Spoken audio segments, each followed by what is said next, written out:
ఈ బిజినెస్ ఏదైనా మీ ఊర్లో ప్రమోషన్ చేయాలంటే అది సుమన్ టీవీతోనే సాధ్యం. ఇప్పుడే సంప్రదించండి.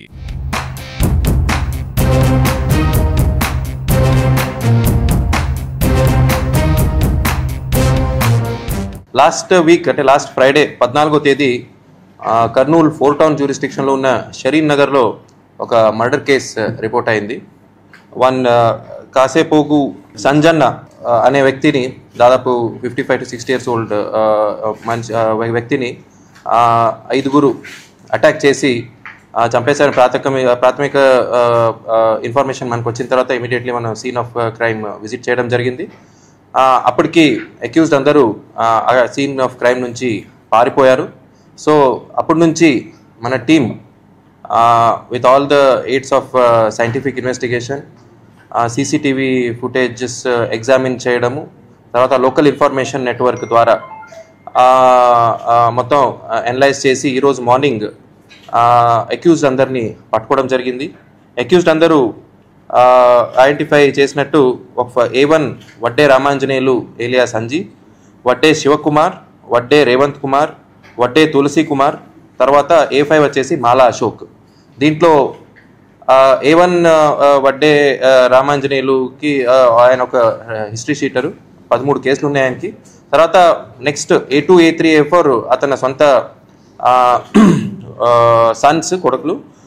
సో A1 వచ్చేసి 20 years old, A2 22, A3 22 and 23 years old. తర్వాత A5 వచ్చేసి Mala Ashok, he's 30 years old. So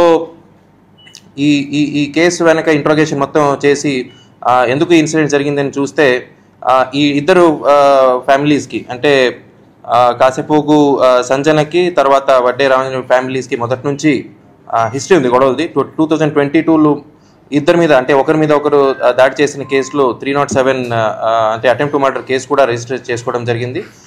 తర్వాత ఆ రోజు మార్నింగ్ A1 ఎవరున్నారు వడ్డే రామాంజనేయులకి అక్కడ ఒక 30 year old మనిషి అతన్ని కిండల్ చేశాడు. సో ఆ కిండల్ చేసింది అతను హీ ఫెల్ట్ అషేమ్డ్. ఇంటికి వచ్చి తన సన్స్ ముందు, తర్వాత వైఫ్ ముందు ఆవేదన వ్యక్తం చేశారు. ఇలా చిన్న కుర్రోళ్ళు కూడా నన్ను ఇలా కిండల్ చేస్తున్నారు అని ఆవేదన వ్యక్తం చేశారు. సో అదే సీక్వెన్స్ ఆఫ్ ఈవెంట్స్లో ఈవినింగ్ డిసీజ్డ్ ఎవరు ఉన్నారో కాసాపోగు సంజన్న, ఆయన ఈ అక్యూజ్డ్ ఇంటి దగ్గర ఉన్న మెడిటేషన్ సెంటర్కి రావడం జరిగింది దాదాపు 7 o'clock. సో అప్పుడు ఈ కొడుకులు ఎవరున్నారో అతన్ని చూసి మార్నింగ్ జరిగిన ఇన్సిడెంట్ గుర్తు పెట్టుకొని, కొంచెం తాగి కూడా ఉన్నారు కాబట్టి 3 కొడుకులు తర్వాత A1 అందరూ ప్లస్ A5 ఎవరు అందరూ కలిసి దాదాపు 9 to 9:15 ప్రాంతంలో ఆ మెడిటేషన్ సెంటర్ నుంచి బయటికి వచ్చే సమయంలో అందరూ కలిసి ఈ కత్తులతో తర్వాత ఈ సికల్స్తో అతని మీద ఒకేసారి దాడి చేయడం జరిగింది. సో డిసీజ్డ్ హాస్పిటల్ చేరే ముందే చనిపోయారు. He was announced broad dead. So ఈ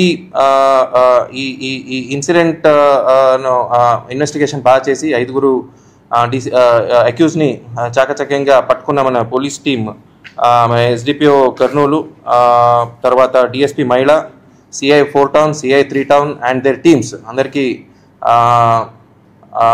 నా కంగ్రాచులేషన్స్. బట్ ఇదే టైంలో ఈ హిస్టరీ షీటర్స్ మీద కూడా మనం ఇంకా నిఘా పెంచుతున్నామని చెప్పుకుంటాము.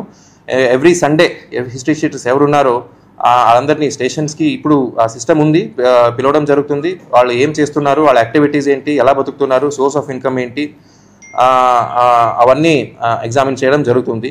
సో ఇలాంటి ఇన్సిడెంట్స్ జరగకుండా ఇంకా మన ఇన్ఫర్మేషన్ నెట్వర్క్ స్ట్రెంథెన్ చేయాలని అందరికీ ఆదేశాలు కూడా ఇవ్వడం జరిగింది. Thank you.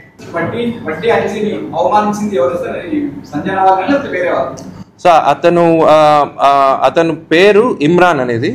సో అతనిది మొత్తం బ్యాక్గ్రౌండ్ ఇప్పుడు చెక్ చేస్తున్నాము, ఇప్పుడు ఇంట్రోగేషన్ ఇంకా చేస్తున్నాము. సో అతని బ్యాక్గ్రౌండ్ ఏంటి, అతను ఎవరితో తిరుగుతాడు, అవన్నీ ఇన్ఫర్మేషన్ మనం, అతనికి షీట్ ఉందా, అతనికి పాత కేసులు ఉన్నాయా, అతనికి వీళ్ళకి ఏదైనా సంబంధం ఉందా.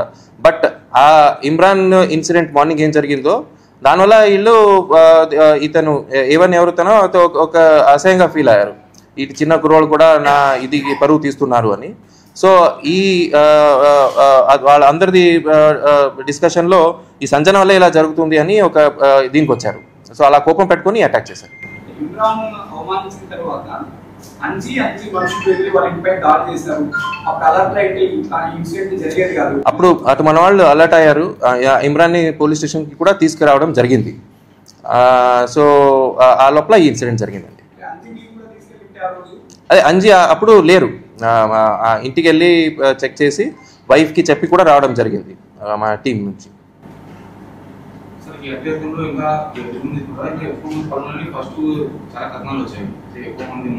యాజ్ ఆఫ్ నౌ అండి మన ఇన్వెస్టిగేషన్ తర్వాత మన ఇంట్రోగేషన్లో తర్వాత మనం ఒకరొకరు ఎవరు ఫోన్లో మాట్లాడుకున్నారో అవన్నీ ప్రాథమికంగా ఈ 5 ఇన్వాల్వ్ అయ్యారు. తర్వాత యాజ్ ఆఫ్ నౌ మన ఇన్వెస్టిగేషన్ ఇప్పుడే అరెస్ట్ చేశాం కాబట్టి ఇంట్రోగేషన్ చేసి మిగతా ఏదైనా ఉంటే we will definitely take. Rowdy sheeters మనం ఎలా ఓపెన్ చేస్తాము దానికి ఒక సిస్టమ్ ఉంటుందండి. ఒకటి law and order suspect sheet, ఒకటి రౌడీ షీట్. రౌడీ షీట్ అంటే ఒక hurt case, bodily offences case నమోదు అయితేనే. బాడీలీ కేసెస్ అంటే ఏంటి, ఒక 324 ఎవరిని కొట్లాడుకోవడము, ఎవరిని చంపడానికి ట్రై చేయడము లేదా ఒకరిని చంపడము. సో ఈ కేసెస్ రాకుండా ఈ రౌడీ షీట్స్ ఎవరి మీదైనా మనకు కావాలని ఓపెన్ చేయడానికి లేదు. కేసెస్ ఉంటేనే మనం రౌడీ షీట్స్ ఓపెన్ చేస్తాం తప్ప ర్యాండమ్గా వాళ్ళ మీద షీట్ ఓపెన్ చేయడము, వాళ్ళ మీద షీట్ క్లోజ్ చేయడం అనేది జరగదు. ఒక సిస్టమ్ ఉంది. తర్వాత షీట్ క్లోజ్ చేసేది కూడా ఇయర్ ఎండ్ మనం అన్ని సోర్సెస్ నుంచి రికమెండేషన్స్ తీసుకొని ఎస్డిపిఓ ఆర్డర్స్ మేరకు December 31st షీట్స్ క్లోజ్ చేయడం జరుగుతుంది. ఓపెన్ చేయాలంటే ఎప్పుడైనా ఓపెన్ చేయొచ్చు. ఎవరైనా ఒకరు అంటే షీట్ అంటే ఏంటి, ఆ ఒక వ్యక్తి ఆ పర్టిక్యులర్ మనిషి మీద పోలీస్ నిఘా ఉండాలి. ఆయన ఏం చేస్తున్నారు, వాళ్ళు ఏమి, what are their activities. So నిఘా అంటే షీట్ అంటే ఇప్పుడు ప్రాపర్టీ ఆఫెన్స్లో ఇన్వాల్వ్ అయిన వాళ్ళు అంటే దొంగతనానికి ఇన్వాల్వ్ అయిన వాళ్ళకి సస్పెక్ట్ షీట్ అంటారు. ఈ బాడీలీ ఆఫెన్సెస్ అంటే లా అండ్ ఆర్డర్కి భంగం కలిసిన వాళ్ళకి రౌడీ షీట్స్ అంటారు. సో అలా డిఫరెంట్ హెడ్స్ ఉంటాయి. ఫర్ ఎగ్జాంపుల్ ఇప్పుడు పోక్సో కేసు ఉంటుంది. పోక్సో కేసు ఆఫెండర్స్ మీద పోక్సో షీట్ అంటారు. సో పోలీసులు నిఘా పెట్టాలి. అంటే ఎవరు ఆ బ్యాడ్ క్యారెక్టర్స్, అది బ్యాడ్ క్యారెక్టర్స్, వీళ్ళందరూ బ్యాడ్ క్యారెక్టర్స్ మీద మనం సో ఎవరు బ్యాడ్ క్యారెక్టర్స్ ఉంటారో వాళ్ళ మీదనే ఓపెన్ చేయడం జరుగుతుంది తప్ప వేరే వాళ్ళ మీద ఓపెన్ చేయడం జరగదండి. ఒకరి మీద ఒకరు కేసు ఉన్నాయండి, 307 కేసు. సో అది కూడా 2000 crime number 281, crime number 282 case counter case. ఒకరిని కొట్లాడుకున్నారు. సో ఒకరి మీద ఒకరు అంటే ఇద్దరి మీద కూడా 307 వేసి ఇద్దరు జైలుకి వెళ్ళినట్టు ఉంటుంది ఆ టైంలో. సో రిమాండ్ కూడా అయి ఉంటారు ఆ టైంలో.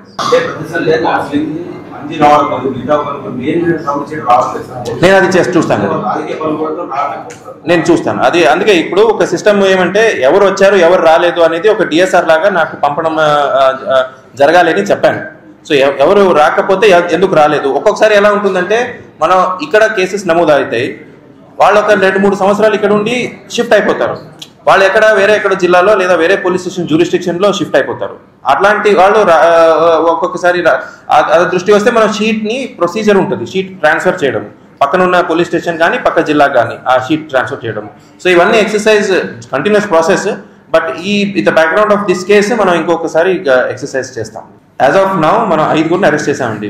సో అక్కడ ఉన్న ఐ విట్నెసెస్, తర్వాత మన సైంటిఫిక్ ఇన్వెస్టిగేషన్ క్వాలిటీ రికార్డ్స్, పాత హిస్టరీ అవన్నీ చూసి ఇంకా ఎవరు ఇన్వాల్వ్ అయినా వాళ్ళు వదిలేది లేదు. So it will go as per our investigation అండి. Okay, but as of now ఈ 5 అరెస్ట్ చేయడం జరిగింది.